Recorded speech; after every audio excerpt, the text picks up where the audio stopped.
Over the last few thousand years, we have warped our own history. Our stories of the past have been changed, altered, mistranslated, and completely been misunderstood as we rounded the curve on the precession of the equinox. Modern views of our history account for many things, but completely dismiss many very important pieces in the puzzle. For example, the pyramids of Giza. There is no modern theory that accounts for how these could have been made. Individually, each block cannot be pulled even with 50 men pulling it, let alone drag it for hundreds of miles and then stack them on top of each other 450 feet in the air, in such a precise way that even modern technology can't achieve. Not to mention having it lined up precisely with both Orion's belt, a golden mean, and Fibonacci spiral, and be a primary nodal point of every sacred site on the planet. And that's just one example. Our history is not what we think. Many things that we've been led to believe to be true simply is not. This has got to be the biggest. The field of archaeology recently saw some monumental discoveries that are rocking the foundation of what we think we know about ourselves. Many ancient cities such as Babylon, Erech, and Akkad that were written about in the Bible and other ancient texts were always thought to be myths because no one could prove they existed. Then, one of them was found. This led to finding another, and then another. Inside one of these cities, archaeologists found thousands of cylindrical clay tablets hidden deep within the earth under this ancient city. The tablets were completely covered in text, written in cuneiform, and tell an ancient story that spans back over hundreds of thousands of years on this planet, describing the history of the earth and the origins of the human race in great detail. Now, the first thing we all want to do is just say that they were making things up. They didn't know the history of Earth, and they were simply creating tales to explain where they came from. However, if this was true, how can we explain how they knew so many things about the universe that would seem impossible to know? Not only did the Dogons know all about the distant planets in the solar system, but so did the Sumerians. They described them all in great detail in these Sumerian records. They also knew about the precession of the equinox. That's a tough one for a historian to understand, because it takes over 2,000 years of continuous observation to actually learn that the Earth has a wobble. The Sumerians had this information from day one of their civilization.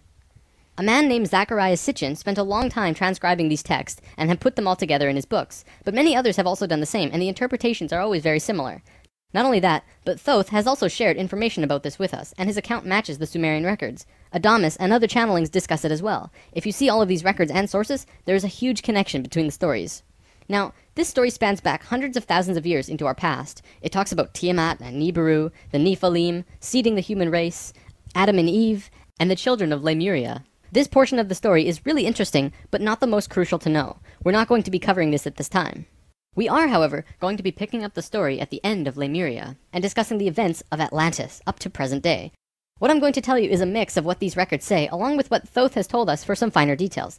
Please have your own experience while watching this. I'm not going to tell you that this is fact. I am simply saying, decide for yourself.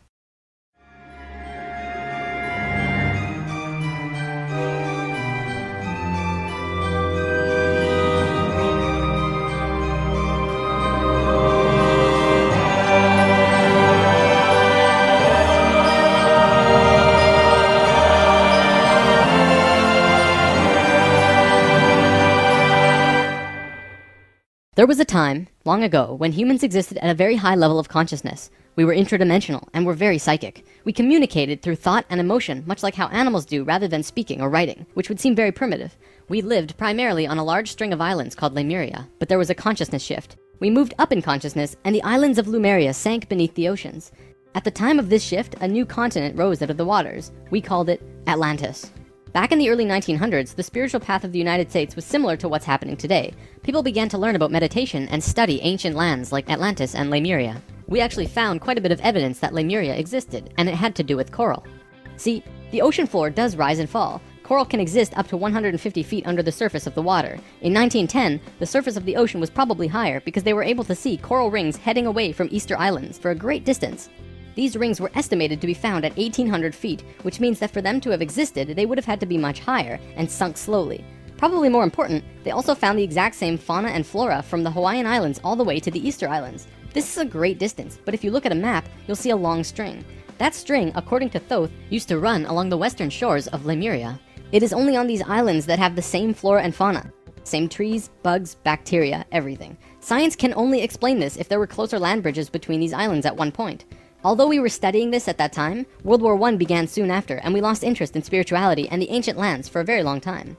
After the sinking of Lemuria and the rising of Atlantis, at first the human race became scattered. We moved to various islands and continents all over the world because we didn't have a home. Yet, we didn't know where to go. At that time, there were about 1,000 humans at a very high consciousness, more than all of the rest. They were called the Nakals. Today, we know them as ascended masters. The Nicals began preparing Atlantis to be our new home.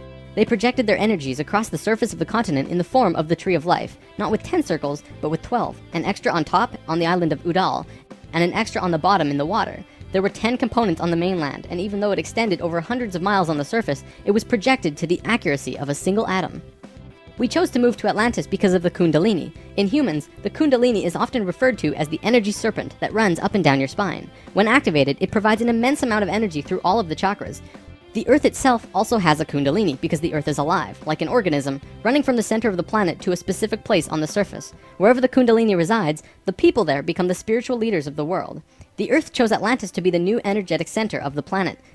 After Atlantis, the Kundalini moved to the mountains of Tibet, which is why the Buddhists were the leaders in pure spirituality for the last 13,000 years. It was a very pure place. It moved again within the last 10 years, but that's a story for another time. If you want to read more, check out the book The Serpent of Light by Drunvalo Melchizedek.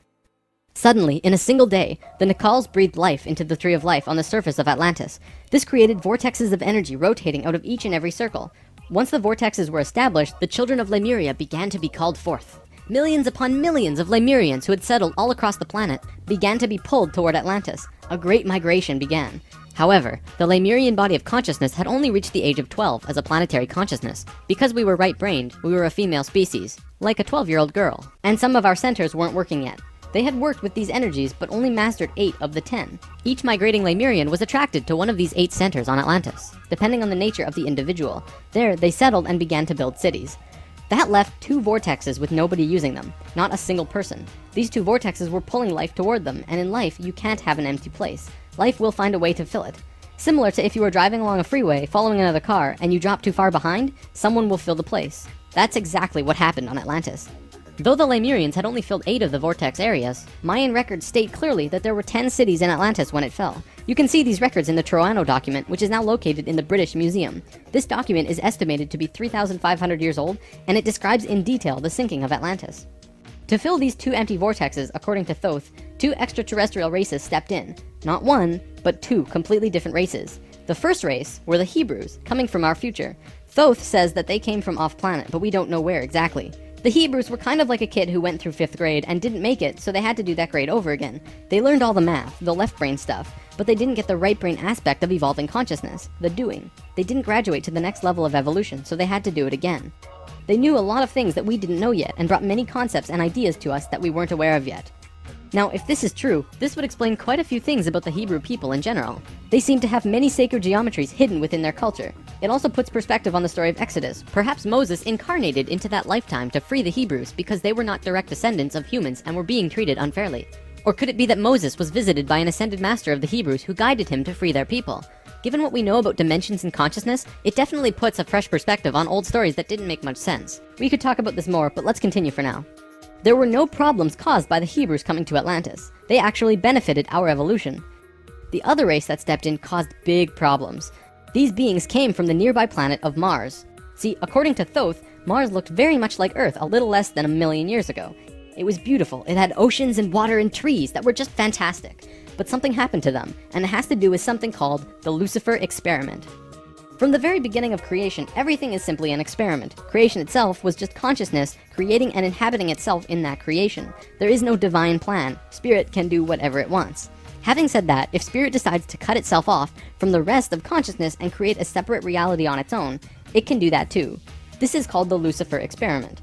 Because Spirit is God, it can do this. There is nothing wrong with that. We've kind of been led to believe that Lucifer is evil and the devil. This just isn't true. Lucifer is just another means of perceiving the reality.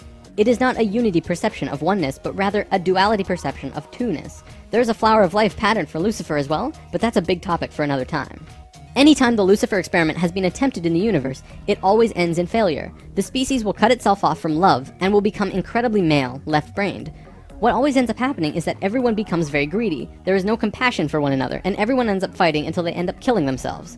More than 1 million years ago, the beings on Mars joined the Lucifer experiment, and it failed dramatically. Basically, they cut themselves off from the unity of the universe and created a separate reality. When the Martians severed the love bond, they became pure male, logical beings with no emotions. What happened on Mars was that they ended up fighting. Mars became a battleground.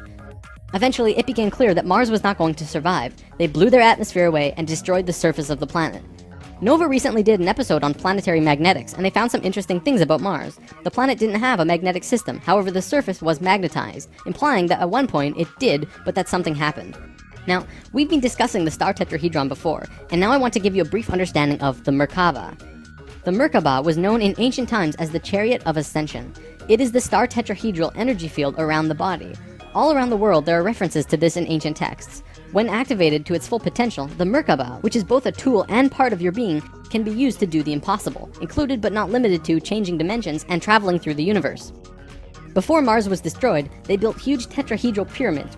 They built 3, 4, and 5-sided pyramids, eventually building a complex that was able to build a synthetic Merkaba. After 1 million years or so, it's been eroded, but the proof is there. Now, because the Martians were severed from the Unity consciousness, they couldn't create a living Merkaba. They simply used it as a tool. They created a synthetic Merkaba to travel in time and find a new home. A small group of Martians tried to get away from Mars before it was destroyed, and that place they found was Earth. About 65,000 years in our past.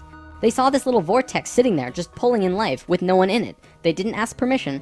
Being part of the Lucifer experiment, they just said, alright, let's do it.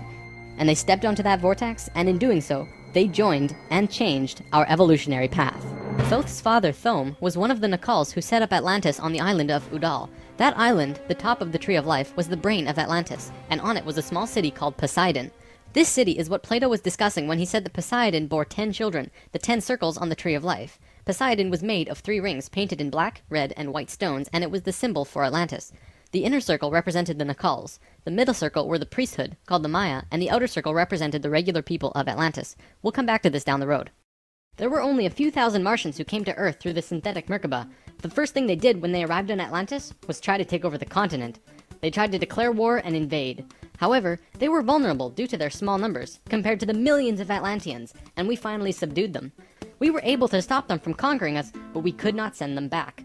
When this happened on our evolutionary path, we now had the planetary consciousness of a 14-year-old girl. The Martians were an incredibly male species, and also very old, so what you had was a 14-year-old girl being taken over by a 60 or 70-year-old man. We had no choice in the matter. The Martians just stepped in and said, like it or not, we're here. They didn't care what we thought or felt about it. Really, it was no different from what the settlers of North America did to the Native Americans. Once the initial conflict was over, it was agreed that the Martians would try and understand this female thing they lacked. This emotional feeling, which they had none of at all. Things more or less settled for a while, but the Martians slowly began to implement their left-brain technologies, which the Atlanteans knew nothing about. One after the other, the Martians kept putting out these left-brain inventions, until the Atlanteans slowly began to see things through their left brain. We slowly began to become a male species. The Martians gained control, bit by bit, until eventually they had all of the power, as was their intention. The animosity between Atlanteans and the Martians never subsided, not even till the end of Atlantis. They hated each other. The Atlanteans were shoved down and treated like inferiors. It was like a marriage that the female component didn't like, but the male component didn't really care if she liked it or not. It remained this way for a very long time, until about 26,000 years ago, when the next phase slowly began. Before we continue, we have to talk about polar shifts. See, in the 1930s, Edgar Cayce was channeling information for a geologist when he stopped and he said, "There's something you should know. In the near future, the Earth's poles are going to shift." Cayce was a brilliant man with a very strong connection to higher dimensions, where he communicated with other beings for the human race. Ultimately, it was because of his channelings that the belief system called New Age was created. This is again just putting what he was doing into boxes of understanding, because no one else understood what he was doing at that time. Nevertheless, when Cayce talked, people listened. Geologists began exploring the possibility of a polar shift, and they found something remarkable. A string of major pieces of evidence came forth and lent tremendous weight to what Cayce was saying, and they have now changed the world's view on the subject. Scientists believed that if there was going to be a physical pole shift, there would also be a change in the magnetic poles. Through studying lava beds, geologists were able to see where the planetary magnetics were when the lava beds hardened at certain depths. They found that the earlier magnetic poles were not where they were now, but in Hawaii. The last shift that took place was 13,000 years ago, and we will get there in the story soon. They did another test and found that it had shifted again 26,000 years ago as well. Scientists also learned that polar shifts happen very quickly. In a single day, the magnetics would do a complete flip, or turn 90 degrees. There's that number again. And within 24 hours, the sun would be rising differently than it did the previous day. This shift has happened hundreds of times over the last 100 million years on Earth, but it's speeding up now and happening faster and faster. Now only 13,000 years between each shift. A whole new viewpoint is beginning to be understood. From space, would this not appear as a pulse? Now, there's a lot more to talk about with polar shifts, but I'm going to give you the basics. A scientist named Charles Hapgood was studying this at great detail because the leading theory behind what caused polar shifts was still underdeveloped at the time. He came up with a theory that demonstrated to be possible through various experiments. Through these experiments, they learned that the surface of the Earth, the crust, could slip over the main mass of the Earth, which continues its rotation as if nothing happened. The crust would rotate and spin out of control until eventually it settles again in a new location aligned with the new magnetics. During this time, there are massive earthquakes and tsunamis and devastations that rock the world. Doesn't that sound a bit like the destruction described in the Book of Revelations?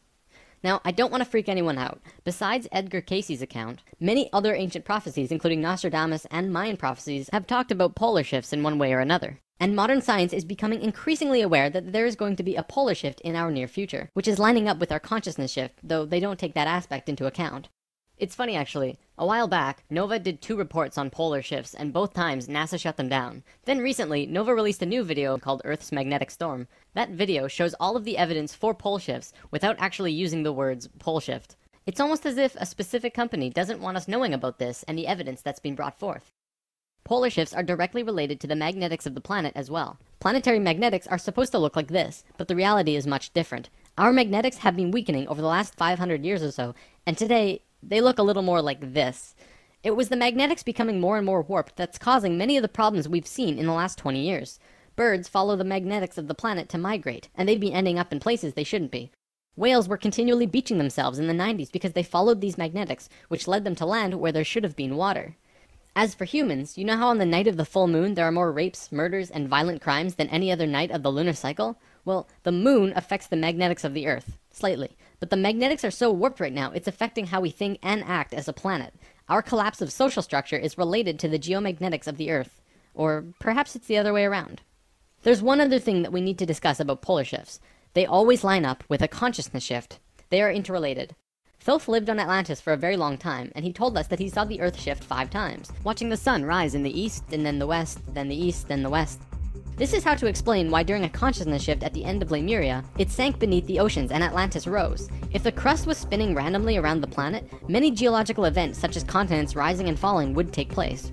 Now that we have an understanding of polar shifts, we can continue with this drama on Atlantis. 26,000 years ago, we were exactly where we were today on the precession of the equinox. We had gone through our falling asleep phase, and we were about to begin waking up. It was at this point that there was a small consciousness shift. We actually went down in consciousness, not up. A piece of Atlantis about the size of Rhode Island sank into the ocean. This caused a tremendous amount of fear within the Atlanteans, because they thought they were going to lose the whole continent, like what happened with Lemuria.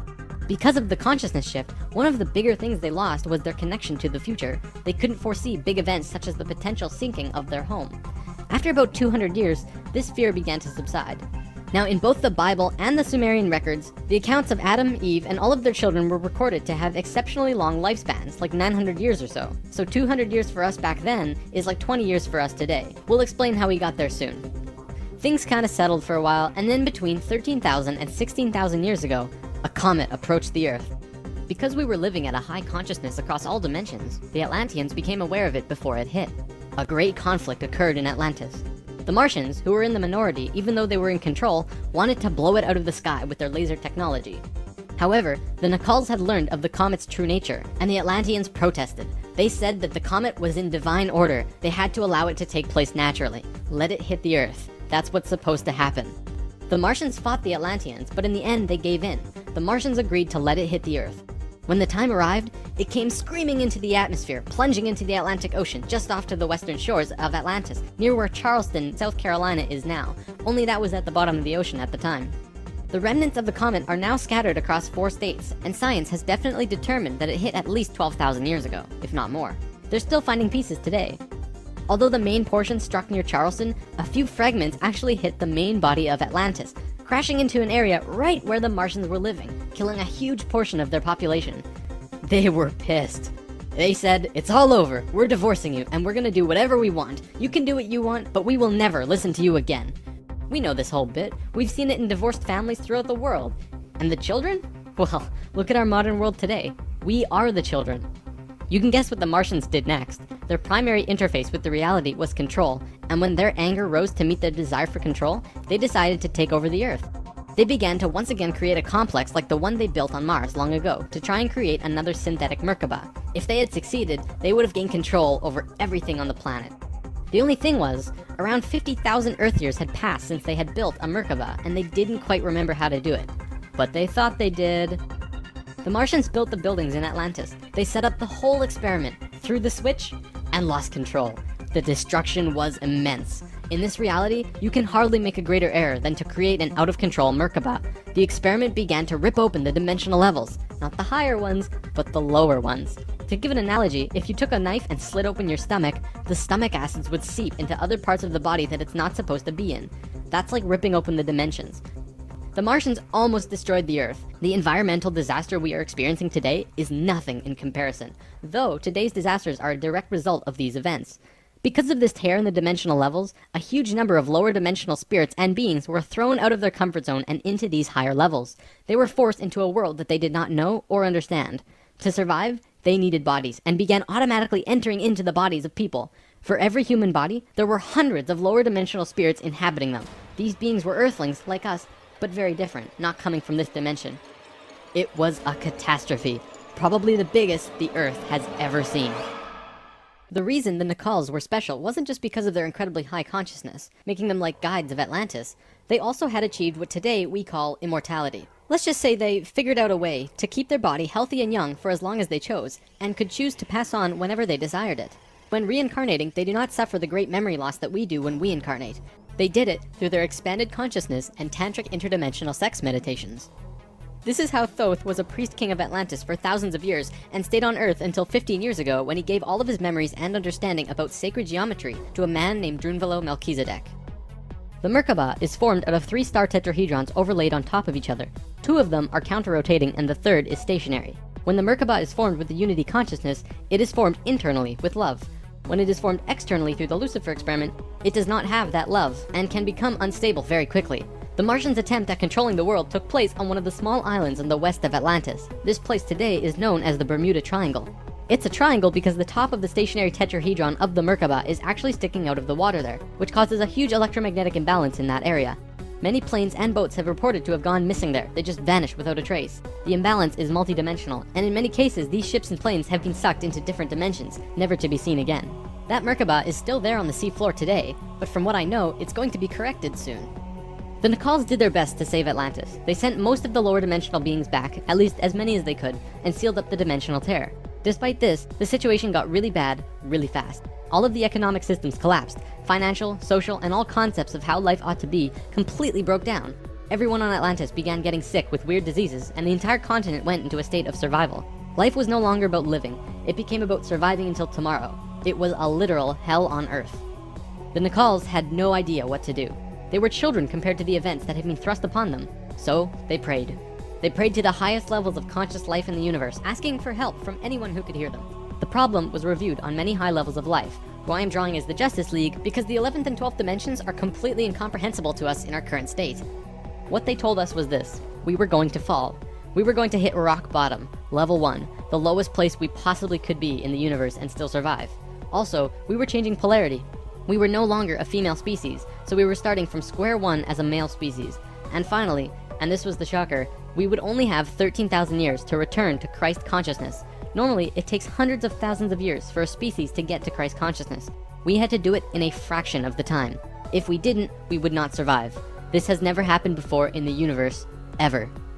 Thoth, who was the priest king of Atlantis at the time, learned that they would have to perform this experiment on themselves. They received instructions from the highest levels of life and they went on their way.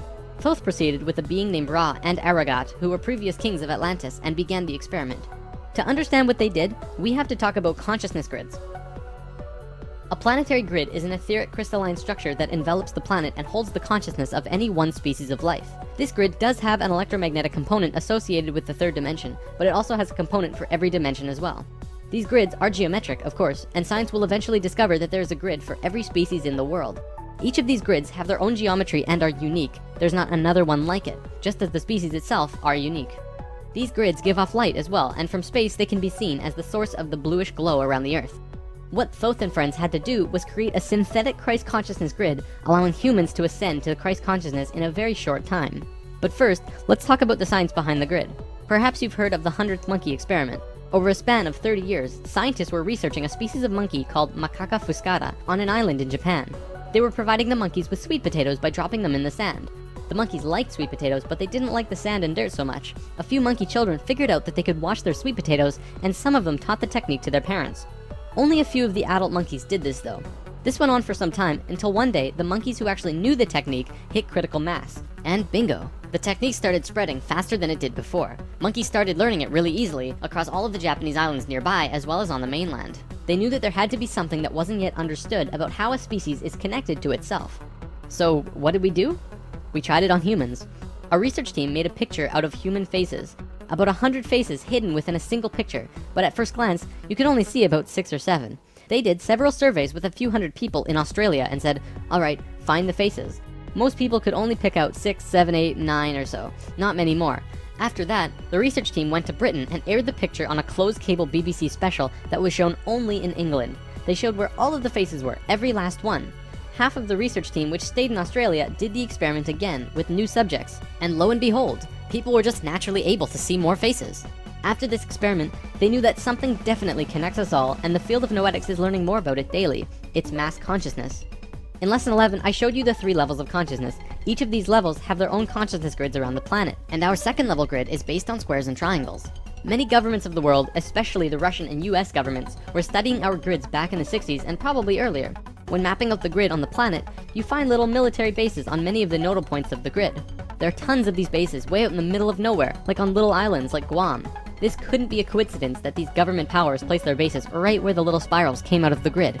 They were trying to take control of the grid, because if you control consciousness, you control what we think and feel. Of course, there was another organization that had its hand in both of these governments, and still do, and we will discuss them soon enough. This grid is visible through astral projection as well. 13,000 years ago, it began. Thoth, Ra, and Aragat were to create a global complex that was able to build a synthetic Christ consciousness grid over a 13,000 year time period.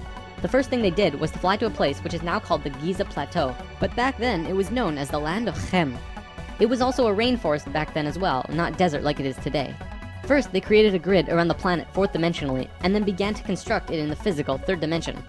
They went to the male energetic axis of the Earth and constructed a complex which today is called the Solar Cross. These men were 6th dimensional beings at that time and were living at a very high level of consciousness, so whatever they thought happened instantly. It was that simple. According to Thoth, he built the Great Pyramid, not the Egyptian king Cheops. Thoth says that it was built 200 years prior to the pole shift and built very quickly. These pyramids were aligned precisely with both Fibonacci and golden mean spirals emanating from out of the solar cross. Interestingly enough, Edgar Cayce also channeled that the pyramids were constructed in this time. The pyramids were also found to be built from the top down. The stones on top were placed first, which has baffled researchers ever since. Every time more is learned about the pyramids, we move further into dark on understanding how they were formed. If what Thoth says is true, well, that explains everything. From there, Thoth and friends constructed an entire network of temples and structures along this grid 4th dimensionally, placing them on nodes on the new synthetic Christ consciousness grid they were creating. All of them were made with Fibonacci or golden mean spirals, and all of them were mathematically referred back to the solar cross in Egypt through the Great Pyramid. The creation of all of the sacred sites on the planet were no accident. It was a single consciousness that created them all, from Machu Picchu to Stonehenge to Zaghuan, you name it. There are a few exceptions, but most were created by a single awareness as part of a unity consciousness grid. Although the Great Pyramid was done all at once, many of these ancient structures of the world were made 4th dimensionally and slowly dropped in frequency until they manifested on the 3rd dimension over a long period of time. Richard Hoagland's research brings this forward, but he wasn't the first either. They showed how one sacred site is extrapolated from another to another to another. A hot topic of discussion right now are ley lines. These are simply geometric relations between sacred sites. Archaeologists are now finding these huge connections between major spiritual sites in the globe, and now we know why they're connected. These sites had to be built physically so that the Christ consciousness grid could manifest. In a way, think of the physical sites as the wiring of a giant wireless electrical system, and then it needs about 13,000 years of continuous energy flow for it to actually turn on. And just so that you're not left in suspense, yes, the grid was completed. It came to life and is now active, though not really used. Congratulations, Earth! We actually survived. Not only has Thoth told us this in person, but he's also written it down in the Emerald Tablets. These tablets were left in the Great Pyramid thousands of years ago. There are 12 tablets in total, formed from a substance created through alchemical transmutation. They are imperishable, resistant to all elements and corrosion. Their atomic structure is fixed in place, and no change can ever take place. In that respect, they violate the material laws of ionization. These tablets share a great wisdom, and you can read them at over 100 different levels of consciousness, and you will always understand them differently. If you're interested in this stuff, you should definitely consider reading them. As you can probably tell, Thoth plays a pretty large role in what happened. Most of this information comes from him. Thoth also provided most of this information about the flower of life and its geometric relationship to consciousness with us. And this stuff is tied intimately to the geometry of the universe. Considering the quality and quantity of information that he has shared, it makes you really start considering that this next part can be true. The Great Pyramid has a legendary missing capstone.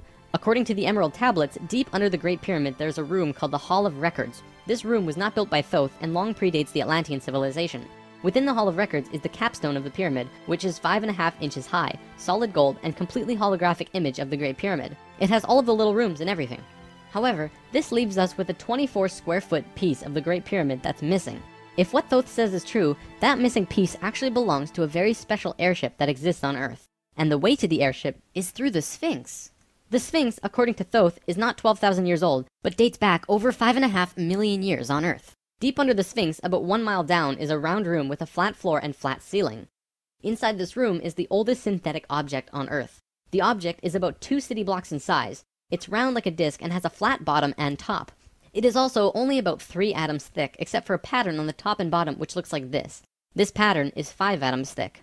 Thoth says that it's powered by consciousness, thoughts, and feelings, and connects with your own living Merkaba, which means that it becomes an extension of you and your own energy fields. The ship is also intimately connected with the spirit of the Earth, and is the protector for the whole planet. Thoth built the pyramid the way he did to fit with the ship. When on top of the Great Pyramid, it creates this image from above. The disc ship has a circumference equal to the perimeter of the Great Pyramid. As we discussed in Lesson 11, whenever that ratio appears, life occurs. This ship can only be used by the purest of souls. See, whenever we approach the point in the precession of the equinox where our poles do these shifts, we become very vulnerable. Things often degenerate, and while things become chaotic, there are often other species who wish to take us over. This has always happened, not just with us, but with all evolving consciousness. Every time a takeover seems imminent, a very pure person will find their way to the ship and raise it into the air. The Earth and Sun will connect with that person and give him or her great power. Then, whatever that person thinks and feels will happen. And think about it. If consciousness is the primary core component of the entire planet, does it not make sense that it would have its own defense mechanism? This defense is an airship that plugs into the Earth and the Sun, allowing the Earth to have protection. Our takeover event actually already happened, the same year the Christ grid was activated. The year was 1989, and we were having some troubles with the Greys, a race of ETs who were slowly plotting takeover due to a previous scuffle we were having. A very pure woman in Peru made the ascension process into the Christ consciousness grid and found the ship. She tuned it to the frequency of the 4th dimension, where she raised it through the Earth and into the air, and manifested a situation for the Greys to leave. Within a very short time, the Greys began getting sick, and remained sick for as long as they stayed here. They have been forced to leave for now, and we are once again safe. The ship is a warship in that whatever race is trying to take over, the person will just think them away, think up a situation, and force them to leave. Returning to the events on Atlantis, after completing the complex in Egypt, Thoth and pals returned to Atlantis, where they waited for about 200 years until that critical point on the precession of the equinox where the poles would shift. They knew that Atlantis would sink, and they would be ready. Previously on Thoth and Pals! Thoth, the poles are shifting. Oh, the pole shift? Yeah, whoa, what's wrong with your eyes? I don't know. When Thoth first saw signs of the polar shift, they returned to the land of Chem and raised the warship into the sky. They went to Atlantis and picked up the Nacals. The Nacals weren't just passengers though, and each and every being was working in unity to create a very powerful Merkaba around themselves and the ship. They returned to the Great Pyramid and landed the ship on top, forming the phi ratio with the pyramid. And then, it happened. The poles began to shift, and human consciousness began to plummet. Simultaneously, the electromagnetic and magnetic fields of the Earth collapsed, and all life on the planet went into the Great Void, the 3.5 days of absolute blackness described by many ancient cultures in the world. The Emerald Tablets say that whenever we go through a polar shift, we go through a void space as we change our frequencies for about 3.5 days. This is also in the Troano document, depicted by 3.5 stones painted black. This refers to a time when we go through what science calls the electromagnetic null zone. During the pole shift, a phenomenon takes place where everything just seems to disappear for a certain time. Usually it's between 2 to 4 days, and the last time it was 3.5 days. Here's where it gets interesting. What happens to us does not usually happen to a normal species, because most advanced species will have their Merkabas handy at the time of the shift. We didn't, due to our little crisis, and we got sucked into the void space without protection. This resulted in us losing our memories. Science realizes that all of our memories are connected through cells in our brains as well as fields around our heads.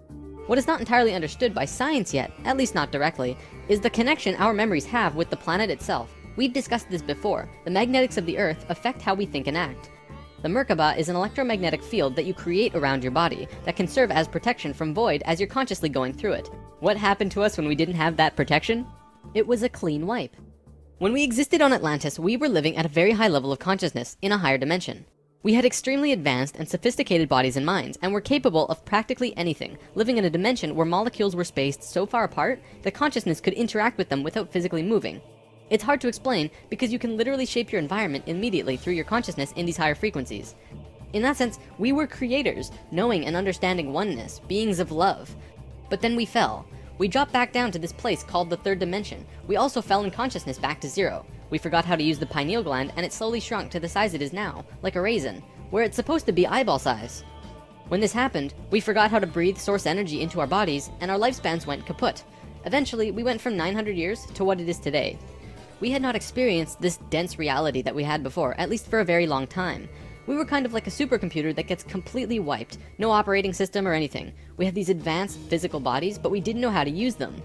This is why today we are so physically advanced compared to pretty much all the other animals in this third dimension.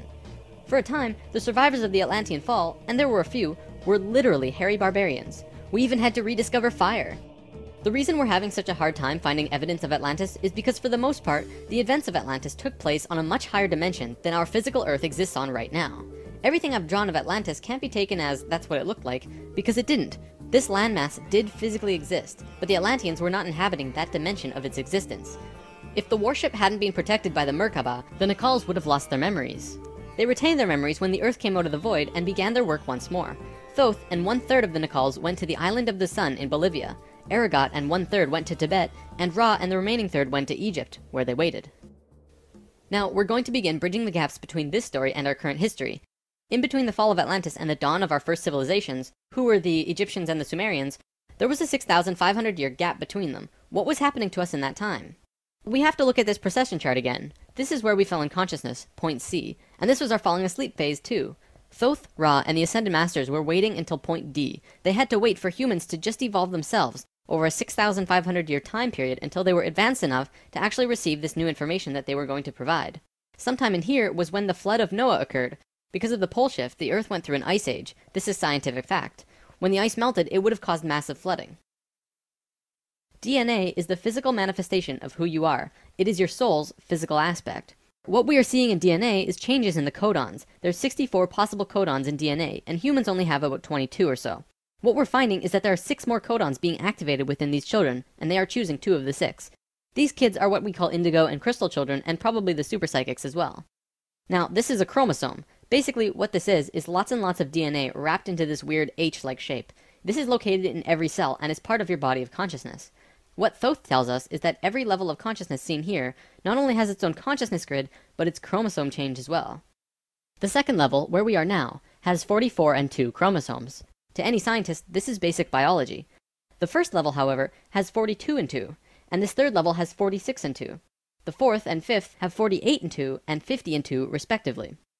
The primary physically visible difference between these DNA in all life is height.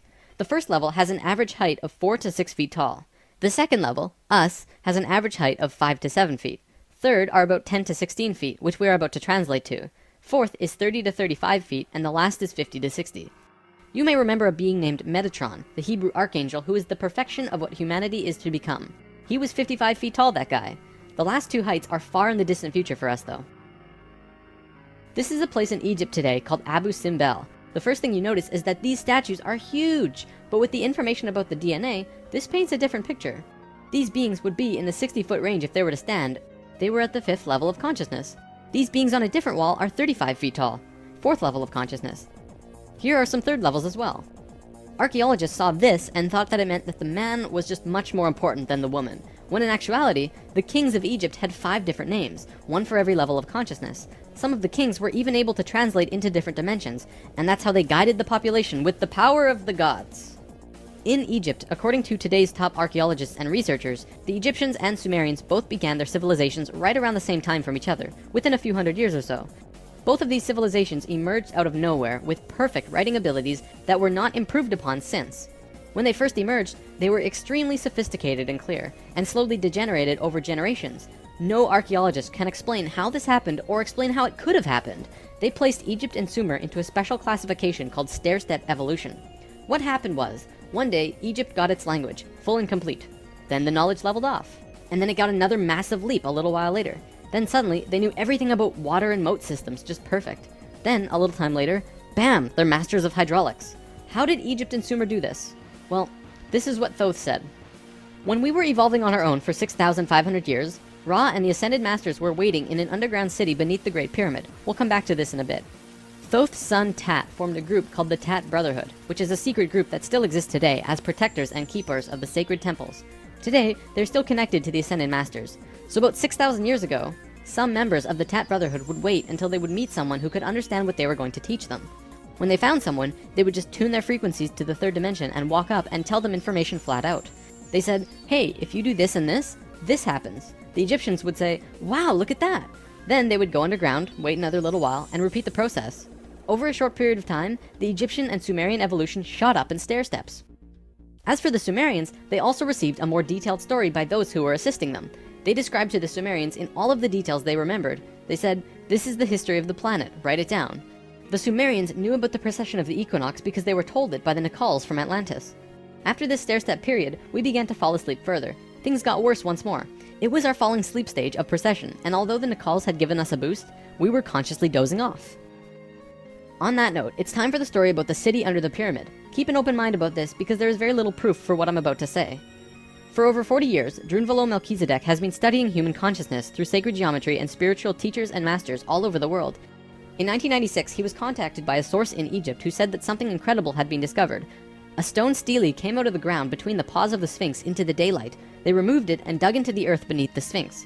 There they found a room with 3 tunnels leading off of it. One of the tunnels, which went to the Great Pyramid, had another tunnel coming off it, and it was shielded by a wall of light. Bullets could not pass through this field, and people could not even get close to it without feeling like they're going to die. The Egyptian government found a particular person who could turn off this field. They also had brought in Paramount Studios to film it, as they had filmed the opening of King Tut's tomb. They had a good relationship with Egypt. The government wanted several $millions from Paramount, but at the last minute they asked for an extra $1.5 million under the table. Paramount was outraged and they backed off. Things were silent for about 3 months. Then Drunvalo heard from a source again who was involved in all this, who said that 3 men shut off the light field and went inside. They found themselves inside a very large building that went on for miles underground, which was really the edge of a giant underground city, which was really just one giant building. Then, a little while later, an Egyptian archaeologist named Larry Hunter began describing the same thing, but more detailed. He said that the city was 6.5 by 8 miles wide and 12 stories deep, and the city was outlined by specific temples in Egypt. The 3 pyramids are lined up with Orion's belt, but there are also small temples for every other star in the constellation. Those temples map out the city underground and are made out of a special stone not found anywhere else in Egypt called Koinen stone. Incredibly enough, very recently, ancient tunnels were found in Romania that led to both Egypt and the inner earth. Now, I don't have time to go into detail about this particular story, but if you want, check out the book Transylvanian Sunrise by Radu Sinamar. To be clear, this is a theory that has not been accepted by the Egyptian government, but the underground city that Thoth said was there is, according to Mr. Hunter, marked by temples made of a unique substance, and the temples match the star pattern of the constellation of Orion. 4,000 years after the stair-step evolution, we were at our lowest stage of our evolution. We were hitting bottom on the awareness road. Suddenly, out of the darkness, 3 men came to Earth to give us a little nudge. Everything in ancient Egypt was synthetic. They had this entire civilization based around achieving heightened states of consciousness, but they had to do it through tools. Now, we're not going to look at each of these tools individually, but let me give you a brief overview here. This tool was used for transferring vibrations into the body. Along with that were the hook and flail. This little device was a kind of generator to increase vibrations, though there's not too much information available on it. This thing, however, was their most important tool, the Ankh. They saw the Ankh as the secret to eternal life, and they used it not as a physical tool, but as an energetic one. They would use this form and Ankh their sexual energy. Now, this could be a huge topic on its own, like how energy travels up and down the body through a vertical tube between 5 energy channels that counter-rotate as they extend through the body. But basically, sexual energy is an incredibly powerful energy. We definitely abuse it today, but what the Egyptians knew was that when you had an orgasm, a very large amount of energy bursts from your root chakra all the way up your spine to the top of your head, and then it gets released. What the Egyptians would do was when the spiral of energy hit their heart chakra, they would onk the energy out of the back of their body and over their head and back into their body, where they would keep the energy and retain a massive energy boost. In other words, if you take a tuning fork and hit it, it will reverberate for a certain amount of time. Then, if you attach an onk on top of it and hit it again, it will reverberate at least 3 times longer. The Egyptians were doing this with their bodies. Moving on, when Atlantis was first formed, the Nacals set up something called a mystery school. This is the special type of school where you learn about consciousness, and you learn different aspects of expanding your own consciousness, and eventually getting to a place where you become immortal. It usually took a very long time to achieve this state, and that's why there were only about 1,000 Nacals in comparison to the millions of Lemurians at the start of Atlantis. The first Atlantean to reach the immortal state was a man named Osiris. Ancient Egypt's mythology tells a story about Osiris, a man who was killed and cut up into pieces by his brother in an act of rage, and then the pieces were scattered. This event, perhaps less exaggerated than the myths, actually did happen, and it took place on Atlantis. Osiris's wife and sister retrieved the pieces, and upon returning the final piece, they restored the creative energy flow and brought his spirit back into the body. Through doing this, Osiris became immortal, and he was the first immortal of Atlantis. This story is told throughout ancient Egypt on many temple walls, and I'm going to show you why. Osiris went through the 3 stages of consciousness. The first one was whole, the second was separated from itself, included physically, and the third was whole again. The Nacals used Osiris's understanding of how he became immortal as a template for how others could do it as well, only through consciousness, without needing to be cut up, of course. This eventually became what we would call the religion of Atlantis, but it was more of a deeper understanding that they were following. This template was also used in Egypt, which we will look at now. Through this stair-step evolution, we began to change from the first level of consciousness into the second. Before the fall, we had incredible memories. It wasn't this vague recollection that we have now, but today we might see it as full-tilt 3D holographic memory. After the fall, we still had a photographic memory, and could share these experiences with each other, which is called dream time. It is what the Aborigines of Australia still have today. Through the introduction of writing, however, we began to change from the first level of consciousness into the second. We lost our incredible memories, and became very separate from each other and ourselves. Thoth was the one who introduced writing, and if you look at ancient Egyptian culture, it even says, Thoth brought writing to us, as well as many other things. Now that we were in the second level, over time, things began to change, and a very serious problem developed, which if it hadn't been solved, it would have caused a major catastrophe in our own near future. Basically, in Egypt, the Ascended Masters had used Osiris's genetic coding of changing chromosomes to show others the path of ascension. They developed a system of 42 and 2 gods, with a lowercase g. They were actually called Neters. Most will recognize this one. His name was Anubis. There were 42 and 2 Neters who were representative of human chromosomes. Each one of them showed a specific pathway of life or human experience, and people would follow these understandings to learn more about their life or their own reality. The problem developed when both Upper Egypt and Lower Egypt became more separated from themselves, and the meanings of these Neters were lost. Over time, the drawings of these Neters changed, and the meanings changed with them. People had no idea what they meant. Then it got worse, when the Egyptian king Menes merged Upper Egypt and Lower Egypt into a unified country. Menes also merged the belief systems, so now you had 88 gods that people were fighting over to decide who was really God. This was an issue, because now they had people not knowing what to believe, completely lost, separated from their understanding of their own divinity and God. Things became separated further, people fought over which gods were really gods. Today, we look back and say, wow, they thought there were so many gods, when really, this wasn't the case at all. Even with the help from the Tat Brotherhood, we just couldn't get it right. There was one short period of Egyptian culture that most historians don't really understand. As it's written in ancient texts and hieroglyphs, for 17.5 years, there was a bizarre new ruler that completely changed how Egypt was run, and his name was Akhenaten. Before him, there were only kings. Akhenaten was the first pharaoh, which meant that which you will become.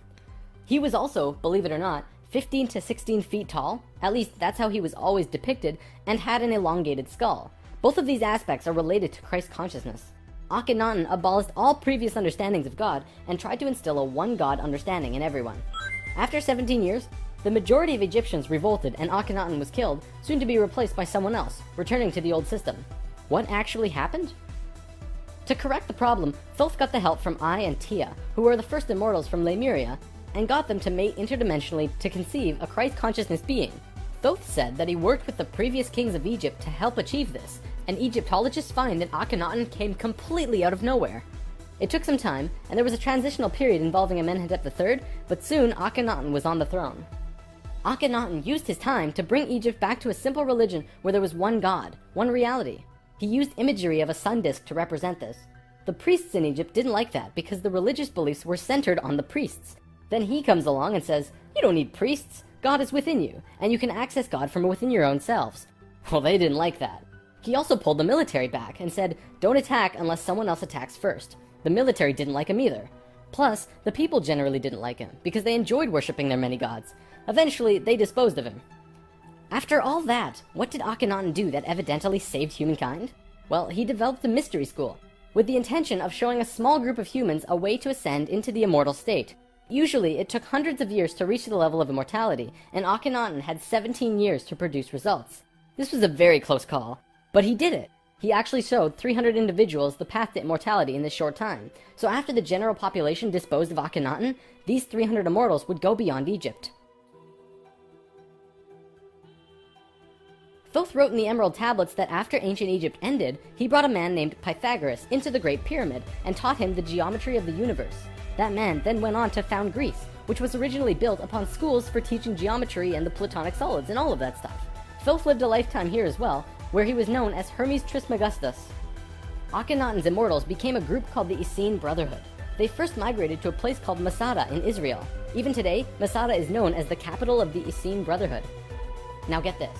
In this brotherhood, there were two people in particular, a man and a woman. You might have heard of them. Mary and Joseph? See, it was part of the Ascended Master's plan that they would bring in a being who would show the pathway to Christ consciousness. He would come to Earth as a second-level being, a regular Joe, and achieve Christ consciousness through the course of his life. Then, the ascension process, the transitional experience from the second to third level, would go into the consciousness grid that was still being formed. He was able to transition because he was originally from these higher levels. That man is known today as Jesus, although his name at that time was Yahshua ben Hur. If Yahshua had not shown up, we would not have had that ascension experience available to us today. None of us would be aware that these higher levels of understanding even existed, and we would destroy ourselves. According to what Thoth said, Mary and Joseph mated interdimensionally. Mary could have been a virgin, physically, but she mated with Joseph in a way that would allow a soul from a higher reality to come down to Earth and have a human experience. Usually, this is impossible to do otherwise. Through Yahshua's work, he came here just like us, a total human being, but he went through these three important stages: final death, resurrection, and ascension, and gave us these experiences so that we could access them down the road. Now, as we all know, the story of Jesus has a missing piece. He was a child, disappeared for some time, and then showed up again when he was 30. In a book called The 18 Absent Years of Jesus Christ, the leading theories about where he went was actually out east to either the Himalayan or Tibetan mountains, where he became an enlightened guru. He brought his teachings back to the world after that. If you remember from part 1, the Kundalini of the planet was residing in Tibet at that time. They were very spiritually adept people living there, and remain so today. Now, on the topic of Christ, there's something else I'd like to bring up: the Lord's Prayer. Today, we know this as the only prayer that Jesus taught, but did you know it's actually a geometric prayer meditation? A man named Bodhi McCoy spent over 20 years working with this prayer and analyzing it with sacred geometry, and has discovered some incredible synchronicities. In his book, Live the Promise, he explains how the original prayer, not the extended version mind you, has 7 segments or thoughts, which align perfectly with the 7 chakras as well as the 7 original branches of yoga. Bodhi teaches how to do this prayer meditation, as well as meditations him and his wife have developed based on the Lord's Prayer, called heart dances. It's really quite incredible to see how it all works with the pure geometries of the universe. If you wish to learn more, check out livethepromise.net. If you study Christian religion and Egyptian religion, you'll actually find that they parallel in almost every way except for the Egyptians' understanding of God. Most evidence shows that Christian religion came out of Egyptian religion, and then later they went back and discredited the Egyptians. Around 300 AD, there was a council called the Council of Nicaea, which was the syndication between the Roman political and religious authorities. Basically, the religious leaders and political leaders realized that they could unite and impose more influence on the people and control society through their unity. It's right around this time that we begin to see the manifestation of the New Testament, which was put together from scriptures and stories, some newer and some much older, which were renewed and superimposed on the life of Yahshua ben Hur, which today we know as Jesus of Nazareth. The term Christ actually stems back from much before the Bible. It comes from the word Christala, which is a word that derives from the original 7 core audible sounds of creation. When the creation of the universe occurred, the original tones were ka, ra, ya, sa, ta, ha, la. Christla actually was broken down on Earth into 2 words, Christ, which soon became Christ, and Hla, which became Allah, which were broken down and changed through oral tradition. The symbol for Atlantis was 3 rings inside of the other. The inside were the Nacals, the middle ring were called Maya, and the outer ring were the Atlanteans. The Maya's job was communicating the messages from the inner circle out to the regular people of Atlantis. When Atlantis sank, the Maya took their knowledge, a crystal skull with memories of Atlantis, and their calendar, and went out to what today is called the Yucatan Peninsula, birthplace of the Mayan civilization. Their calendar is the most advanced, detailed calendar on the planet, and it has its roots in Atlantis. Over the last few hundred years, a group of people have slowly monopolized the entire world into what it is now. Today, there are 13 families that are among the richest families in the world. They have their hands in next to every organization and government and control over 95% of the money. They control our modern world from the very tippy top. Today, we like to call them the Illuminati, except that's not really who they are. The word Illuminati means enlightened ones, which was established long ago as a secret society that was focused around expanding knowledge through scientific and spiritual understandings. Secret societies were not originally bad, but rather consisted of those who just kind of got it. They understood information that the average person at that time would not accept and demonize. These societies had to be kept a secret because of the control that the church had and refuted against what they wanted to explore. This is where Freemasonry originally comes from. If you do the research on the time periods, what probably happened was that the church, who had the majority of the control at the time, probably infiltrated some of these organizations to make sure that they were not creating plans to expose information and destroy the world order that they had created. This led to the church exposing some of the societies as devil worship and blasphemous, and fear of these groups rose. Over time, many secret societies branched off by those who were corrupt or previously infiltrated by the church, and gained more control through the church and large organizations that were being established. Today, there exist 13 families around the world who pretty much own the world, with over 95% of the money and a lust for greed, power, and control. More and more information has become present lately that many of these families may have DNA that is different than the rest of the human population. It is speculated that they share DNA that was passed down from the Martian race or other species races. They contain no love or emotion and are completely power-driven. This brings us to the end of the human history story for spirit science, but of course, it's not really the end. For one, we've only really scratched the surface of discussing many of these topics. Secret societies, for example, would take another 2 or 3 lessons to really get into. Plus, the human history story won't end because we're still living it, and what happens next is ultimately up to you. This story, while seemingly unbelievable and at times outrageous, does explain a lot. Think about it. We've covered the Bermuda Triangle, the face on Mars, Jesus, what the Egyptians were doing, the rise of Greece, pretty much most modern religions, the reason we popped up out of nowhere 6,500 years ago, the stair-step evolution of those cultures, and the story of Atlantis, which has been elusive to us at the best of times. It also explains the Great Pyramids and their connection to all of the sacred sites on the planet, the Sumerian tablets, the Emerald tablets, Lucifer, and as for the Hebrews, if you read their Talmud, it actually seems to suggest that they're not from here. I'm not going to tell you to believe it, but it definitely puts some perspective on many questions and aspects about the world which we generally just don't have conclusive answers to. Take it with a grain of salt though. After all, it is just a theory.